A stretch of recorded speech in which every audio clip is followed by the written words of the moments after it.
Assalomu alaykum. Biz bugun Borjomi Chortoq mineral suvi, gazlangan suvi haqida gaplashamiz. Qabulimizga kelgan bemorlar savol berishadi.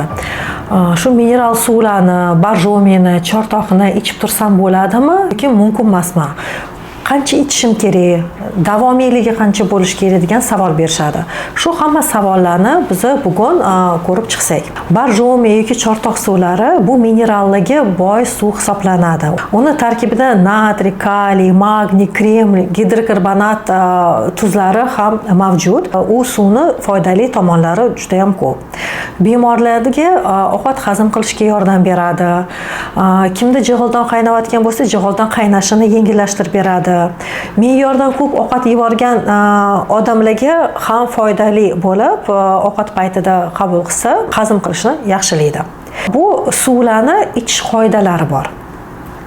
Birinchi qoida, bu suvni ilitib ichish kerak. Borjomini ham Chortoqqa zarar tomoni nima? Bu sovuq holda, gazlangan holda iste'mol qilish. Bu suvlarni butilkasini qopqog'ini ochib 1 soatga qo'yib qo'yish kerak, gazlari chiqib ketish uchun. Va shu suvni 40-45 gradusgacha ilitib ichish kerak. Ana o'shanda uni foydali tomonlari bo'ladi. Ikkinchi qoidasi, buni maqsadimizga ko'ra ovqatdan oldin, ovqat paytida yoki ovqatdan keyin ichishimiz kerak. U suvlarning tarkibida tuzlar va minerallar kamroq bo'ladi. Bu kimlarga yaxshi? Bu suvni ko'p miqdorda ichsak bo'ladi. Shunaqa odamlar borki, oddiy suvni, gazlanmagan suvni kun davomida icha olmaydi.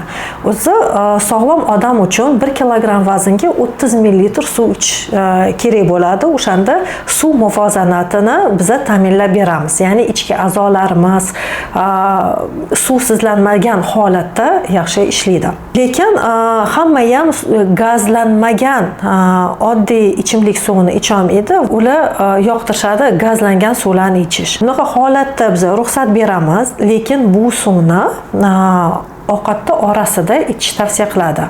Agar gazlangan ichimlik suvni ovqatdan keyin ichiladigan bo'lsa, bu qorin damlashiga olib keladi.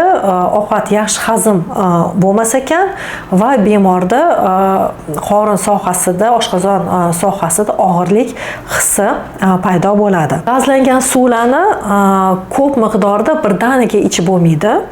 Uni ho'plab orasini ochib ichish kerak ekan va kimga to'g'ri keladi. Hamma ham gazli suvni ichishi mumkin, lekin o'zini organizmini bilish kerak. Agar shu gazli suvni ichgandan keyin o'zini yaxshi his qilmasa, bu odamga shu gazlangan suv to'g'ri kelmaydi. Agar gazlangan suv ichgandan keyin masalan ko'ngil aynishi kamayadigan bo'lsa, o'zini his qilishi yaxshi bo'ladigan bo'lsa, u odamlar bemalol gazli suvni ichish kerak shu ovqatda orasida. Gazlangan suvlarni shakarsiz va har xil qo'shimchalarsiz iste'mol qilish kerak. Ya'ni bu shirin napitkalarimiz bo'ladi, bu kola, fanta, boshqa qo'shimchalar bilan gazlangan suvlar, ularda zarar ko'proq foydadan. Oddiy gazlangan suv foyda beradi. Qanaqa foyda beradi? U birinchidan chanqoqni bosadi, suv muvozanatini erishishga yordam beradi.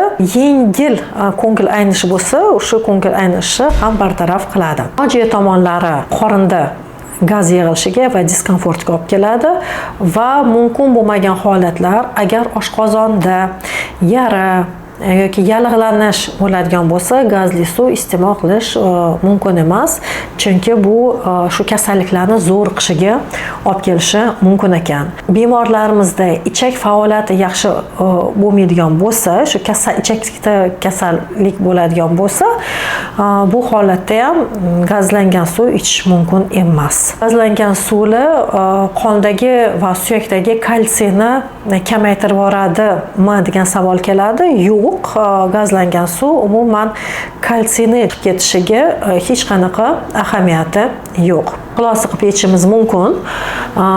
Oddiy ichimlik gazlangan suvi bu foydali deb hisoblanadi ko'p odamlar uchun. Lekin ayrim holatlarda buni ehtiyotkorlik bilan ichish kerak bo'ladi, organizmga zarar yetkazmaslik uchun.